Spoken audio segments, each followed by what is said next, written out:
जय Shankar ji friends, astrological facts में आपका बहुत स्वागत है। तो आज मैं आपको बताऊंगी कि सुषुम्ना नाड़ी को अगर हम जागृत कर लेते हैं तो हमारे द्वारा बोली गई हर बात सत्य होनी शुरू हो जाती है। तो वाक सिद्धि करने के लिए सुषुम्ना नाड़ी का एक्टिव होना बहुत ज़रूरी है। इसे हम अपनी इच्छा अनुसार कैसे जागृत कर सकते हैं, तो आज की वीडियो में मैं यही आपको बताने वाली हूँ।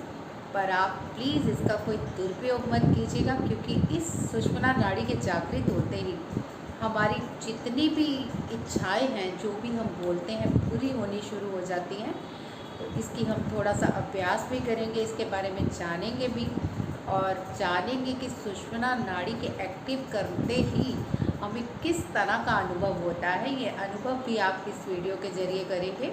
तो चलिए, इससे पहले मैं सुषुम्ना नाड़ी के बारे में एक्टिव करना सिखाऊं या इसके बारे में और बताऊं, जितने भी मेरे नए व्यूवर्स हैं प्लीज़ मेरे चैनल को सब्सक्राइब कीजिए, वीडियो को ज़्यादा से ज़्यादा लाइक और शेयर कीजिए ताकि सब इसका लाभ उठा सकें। चलिए जानते हैं हम सुषुम्ना नाड़ी के बारे में। जैसे कि स्वर विज्ञान में हमारी 3 महत्वपूर्ण नाड़ियाँ बताई गई हैं, ईड़ा, पिंगला और सुषुम्ना। जैसे कि ईड़ा नाड़ी चंद्र स्वर यानी बाएं स्वर को कहते हैं, और पिंगला नाड़ी हमारा दायां स्वर जो कि सूर्य नाड़ी भी कही गई है। और सुषुम्ना नाड़ी, जब दोनों नाड़ियां चलती हैं तो मिलके बीच से जो श्वास निकलती है उसको सुषुम्ना नाड़ी कहा जाता है। तो चलिए, इससे पहले सुषुम्ना नाड़ी के बारे में और जानें। आप मुझे सब पहले चेक करके बताइए कि आपके इस समय कौन सी नाड़ी चल रही है। मेरे साथ चेक कीजिए। पहले हम, कुछ लोग तो ऐसे भी चेक कर लेते हैं, पर ज़्यादातर लोगों को पता नहीं चलता कि ये नाड़ी सही चल रही है या ये नाड़ी सही चल रही है। इसका सही तरीका यही है, आप एक नेज़ल बंद करेंगे और इस तरह से फिंगर रखेंगे। तो ये ईड़ा नाड़ी है जो कि बायां स्वर है। अगर आपकी ईड़ा नाड़ी चल रही है तो कमेंट पे बताइएगा कि आपकी ईड़ा नाड़ी चल रही है। और अब चेक करेंगे कि पिंगला नाड़ी चल रही है किसी की।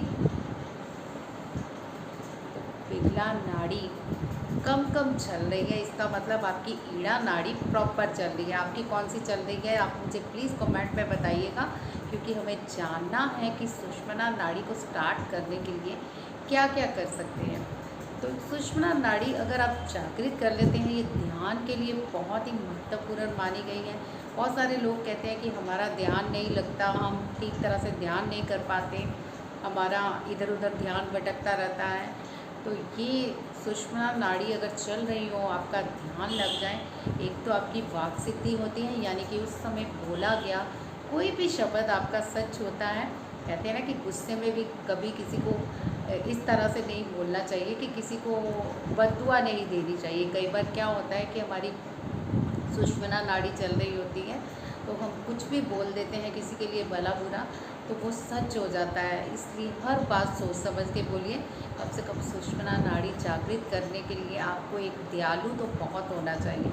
अब हम जानते हैं कि सुषुम्ना नाड़ी को हम कैसे एक्टिव कर सकते हैं। इसका सबसे पहले आपने इस तरह से हाथों को, यानी पंच तत्वों को जागृत करना है। तो पंच तत्व जागृत करने की ये मुद्रा बहुत ही, जिसे कि आकिनी मुद्रा कहा जाता है, बहुत पॉपुलर है। इसे थोड़ी देर के लिए हम इस तरह से मेरुदंड को सीधा रखेंगे, यानी कि रीढ़ की हड्डी को बिल्कुल सीधा रखेंगे। इस तरह से नहीं बैठना, इस तरह से नहीं बैठना, बिल्कुल सीधा आपने रीढ़ की हड्डी को सीधा कर लेना है। और इस तरह से हाकिनी मुद्रा बनानी है। ये देखिए, हाथों को, सब उंगलियों को बराबर से मिलाना है और इस तरह से हृदय चक्र के पास ले आना है।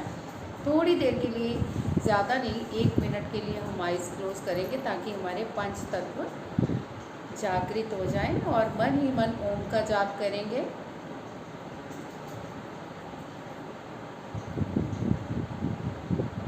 ओम का जाप करते हुए ना, हमें अपना ध्यान सांसों पे केंद्रित करना है। साथ ही सांस आ रही है और धीरे धीरे से बाहर जा रही है।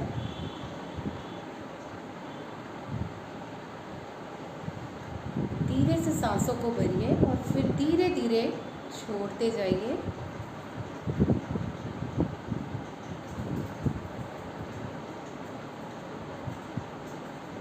ये हो गई हमारी पहली प्रक्रिया। अब दूसरी जो प्रक्रिया है वो हमें करनी है कि नाक से सांस लेनी है और मुंह से छोड़नी है, और किस तरह से छोड़नी है इस पर ध्यान दीजिएगा। हमारी ये मुद्रा बनी रहेगी ताकि हमारे पंच तत्व जागृत रहें, और ये आप महसूस भी कर सकते हो। अभी तो मैं आपको जस्ट बताने के लिए आपका ज़्यादा टाइम नहीं ले रही, आप थोड़ा फ्री टाइम हो तो इस हाकनी मुद्रा को हार्ट चक्रा पे थोड़ी देर के लिए आंखें बंद करके रखेंगे ना, तो आपकी सभी फिंगर्स में वाइब्रेशन होगी। आपको भी पता है इसमें सब पंच तत्व विद्यमान हैं, अग्नि, सूर्य, जल, पृथ्वी और वायु। तो ये सारे जब हम इस तरह से हाकिनी मुद्रा बनाते हैं तो बैलेंस में आ जाते हैं। और नाक से अब सांस लेनी है धीरे धीरे, और मुंह से कैसे छोड़नी है ये भी ध्यान रखिएगा। तो चलिए मेरे साथ धीरे धीरे सांसों को खींचिए, फिर थोड़ी देर रोकना है, जितनी देर आप रोक सकें, उसके बाद धीरे धीरे मुंह से बाहर निकाल देनी है।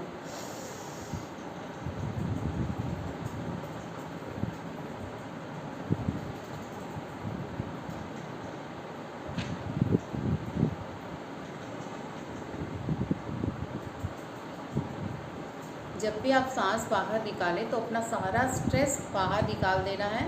और आप अब आइज़ बंद कर लीजिए, क्योंकि आपको समझ आ गई है। तो कम से कम हम ये 5 बार प्रक्रिया करेंगे, और 5 बार करने के बाद हमारी सारी जितनी भी शरीर के पंच तत्व हैं बैलेंस में आ जाएंगे। ये आप खुद भी महसूस कर पाओगे।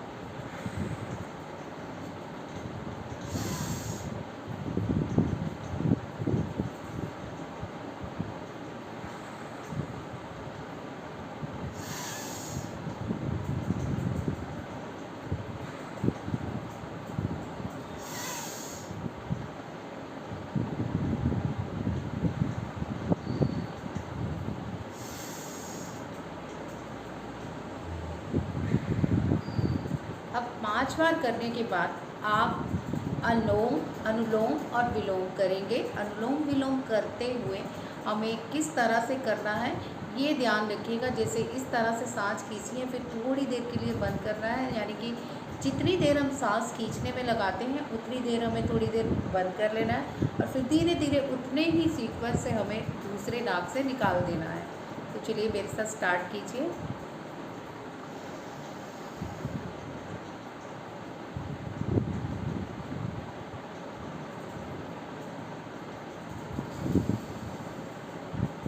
ये भी प्रक्रिया हम 5 बार करेंगे।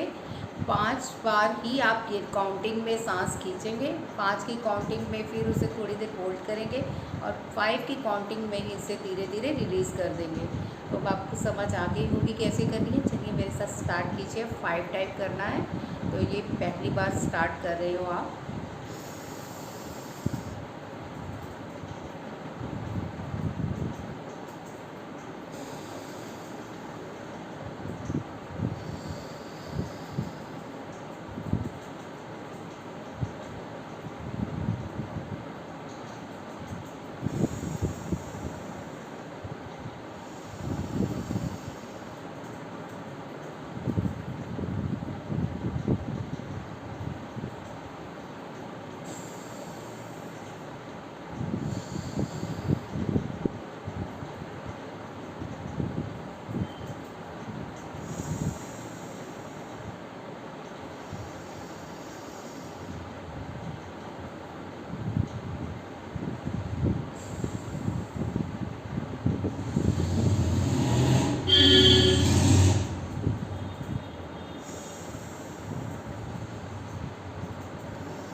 इस तरह से आपने करना है व्यायाम को।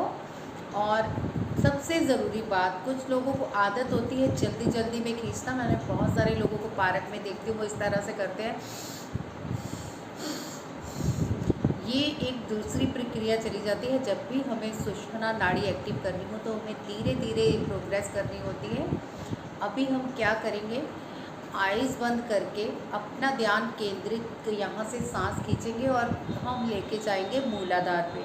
फिर मूलाधार से हम रीढ़ की हड्डी से पिछली चक्रों से लाते हुए यहाँ पे सहस्त्राधार पे ले आएंगे। इससे पहले हम समझते हैं जो भी हमारे 5 तरह के प्राणवायु हैं। जैसे कि कंठ के ऊपर आपका प्राणवायु होता है, यहाँ से लेके कंठ तक और यहाँ तक आपका प्राणवायु चलता है। दूसरा अपान वायु हृदय में होता है, हृदय से लेके यहाँ तक अपान वायु चलता है। फिर उदान वायु चलता है नीचे की ओर, जैसे गैस वगैरह किसी को होती है तो ये उदान वायु नीचे की ओर बहता है। समान वायु अंदर ही अंदर रहता है, ये बाहर कम ही निकलता है। और लास्ट जो है व्यान वायु, ये पूरे शरीर में चलता है, यानी व्यान वायु जो है हमारे पूरे शरीर में सब वायुओं के साथ मिलके चलती और बहती रहती है। और इसमें सबसे महत्वपूर्ण है प्राण वायु। प्राण वायु अगर हमारे निकल जाते हैं तो हमारी सारी वायु अपने आप ही कार्य करना बंद कर देती हैं, मनुष्य मृत माना जाता है। प्राण वायु को जागृत करके हम सुषुम्ना नाड़ी को जागृत करेंगे। कुछ लोग तो प्राण को भी अपने बस में कर लेते हैं सुषुम्ना नाड़ी को जागृत करके। तो ये बहुत ही महत्वपूर्ण है कि कैसे अब आपको अपना ये सीक्वेंस वाइज लेके जाना है। एक बार मैं फिर से समझाती हूँ कि आपको नाक से सांस भरनी है, फिर हम लेके जाएंगे भ्रुकुटी की ओर, फिर हम लेके जाएंगे सहस्त्राधार की ओर, और फिर नीचे पिछली रीढ़ की हड्डी के सभी चक्रों से ले आएंगे हम मूलाधार के पास, जहाँ पे मूलाधार स्थित होता है। और फिर मूलाधार से हम फिर से ऊपर उठाएंगे और फिर अगले चक्रों को लाते हुए हम ले आएंगे नाक पर और नाक से भ्रुकुटी पर। इसी तरह हमारी प्रक्रिया चलेगी थोड़ी देर, जिससे कि हमारे चक्रों में इस प्राण वायु बराबर से सभी वायुओं को बैलेंस कर देगी। तो चलिए प्रक्रिया शुरू करते हैं। नाक से सांस भरेंगे, आइज़ बंद कर लीजिए और जैसे कि मैंने समझाया है वैसे ही आपने प्राण वायु को पीछे से अपनी रीढ़ की हड्डी में गुदा द्वार पे लेके जाना है। थोड़ी देर हम बैलेंस करेंगे, रोक के होल्ड रखेंगे जितनी देर रख सकते हैं। उसके बाद एनर्जी को आगे से लाते हुए हम फिर नेज़ल के पास ले आएंगे। तो चलिए स्टार्ट करें मेरे साथ। इस बार आप ज्ञान मुद्रा बना लीजिए और बैठ जाइए आलती पलाती मार के, या फिर आप बेड पे भी बैठ सकते हैं। अगर नीचे कंफर्टेबल नहीं बैठ सकते, चेयर पे भी बैठ सकते हैं, बट ज्ञान मुद्रा अभी बनाएंगे हम। तो चलिए नाक से सांस भरिए मेरे साथ।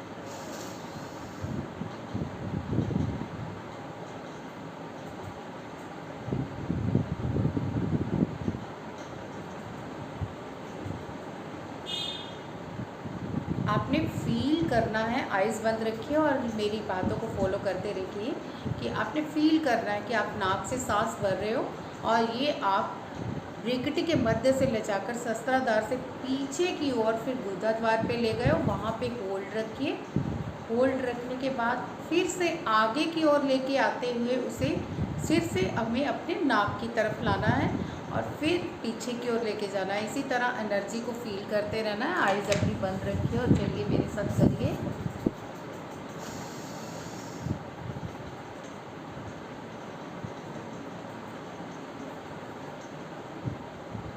जब आप ऐसे करेंगे ना, आपको एनर्जी फील होनी शुरू हो जाएगी। एनर्जी राउंड कर रही है पीछे से आगे, आगे से पीछे।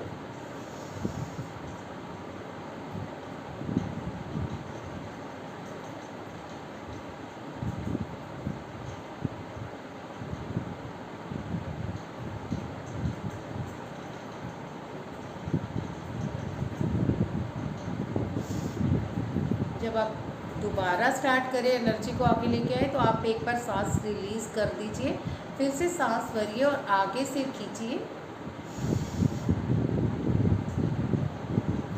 इसी तरह आपकी एनर्जी राउंड शेप में घूमनी चाहिए। क्रिया आपको 10 से 12 बार करनी है, 15 बार भी कर सकते हैं, 20 बार भी कर सकते हैं, जितना आप टाइम दे सकें, क्योंकि इसी से आपका ध्यान केंद्रित होगा। और सुषुम्ना नाड़ी जितनी आप जागृत करना चाहते हो ना तेज़ी से, ये इसी से बहुत जल्द जागृत होती है, क्योंकि आपका ध्यान एकदम वो कहते हैं ना कि स्थिर हो जाता है, फिर कहीं नहीं जाता, एनर्जी लेवल पे आना शुरू हो जाती है, राउंड घूमना शुरू हो जाती है।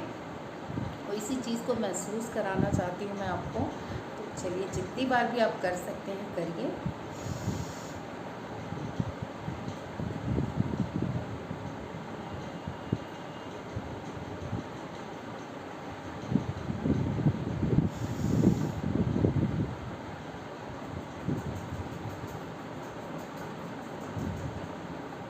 जब आप ये 5 और 6 बार कर लें, उसके बाद आप तेज़ी से अपनी एनर्जी को घूमता हुआ पाइए कि एनर्जी पीछे से जा रही है, आगे से ऊपर आ रही है, ऊपर से नीचे, नीचे से ऊपर, इस तरह से राउंड शेप में घूमती जा रही है एनर्जी। इस तरह से एनर्जी लेवल को फील करना है।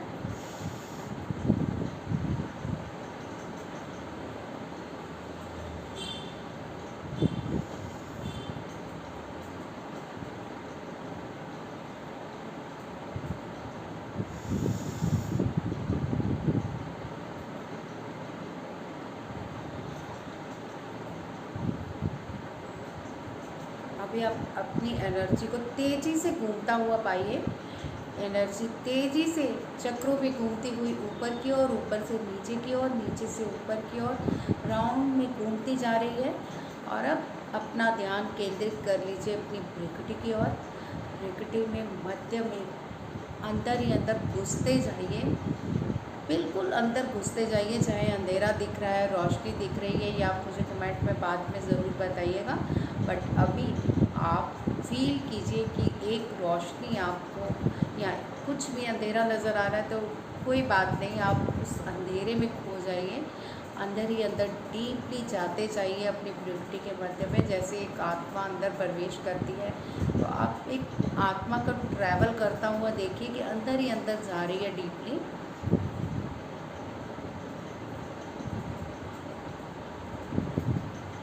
अब अपना ध्यान आप अपने कंठ पे ले आइए और हृदय चक्र पे ले आइए।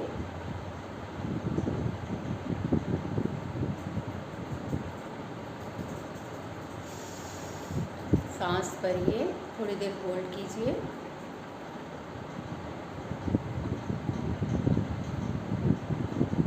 धीरे धीरे सांसों को रिलीज कीजिए। अभी आप चेक कीजिए कि आपकी दोनों नाड़ियाँ चलनी शुरू हुई। देखिए, मेरी तो इस टाइम दोनों नाड़ियाँ स्टार्ट हो गई हैं। तो आप में भी अगर किसी की स्टार्ट हो गई है तो मुझे ज़रूर कमेंट पे बताइए। ये सुषुम्ना नाड़ी को जागृत करने का बहुत ही बढ़िया तरीका है। और ये करने के बाद, योगा करने के बाद, आप कंप्लीट ध्यान में जा सकते हो। आप चाहो तो आप लेट के ध्यान कर सकते हो किसी अच्छी मेडिटेशन को लगा के। आप चाहो तो आप बैठ के ध्यान कर सकते हो। आप चाहो तो कहीं पे भी बैठ के ध्यान कर सकते हो। ये ध्यान लगाने का बहुत ही अच्छा तरीका है। इससे हमारे जितने भी डर, फोबिया सब ख़त्म होते हैं। हमारी ज़िंदगी में बीमारियां दूर होती हैं, ध्यान कंसंट्रेट होता है, हमारी दुख चिंताएं मिटती हैं। तो बहुत ही पावरफुल ध्यान है ये। मैंने म्यूज़िक नहीं लगाया क्योंकि आप अच्छे से समझ पाओ। कल हम एक और तरह का ध्यान करेंगे, नाभि चक्र पे ध्यान लगाते हुए। तो आज आप इसकी जितनी भी प्रैक्टिस कर सको बहुत बढ़िया रहेगा, ताकि आप कल नाभि ध्यान के बारे में सीख सको। इसी तरह हम आगे ध्यान में बढ़ते जाएंगे और आप एक दिन परमात्मा के साथ अलाइन हो जाओगे। बहुत ही बढ़िया ध्यान की प्रक्रियाएं हैं, मेरे साथ करते रहिए। आज की वीडियो में बस इतना ही। वीडियो कैसी लगी ये बताइएगा, और वीडियो में जो आपको मैंने योग क्रिया बताई है उसे करके आपको कैसा महसूस हुआ ये भी बताइएगा। चलिए, आज की वीडियो में बस इतना ही। मेरे चैनल को सब्सक्राइब कर लीजिएगा। जय शंकर जी।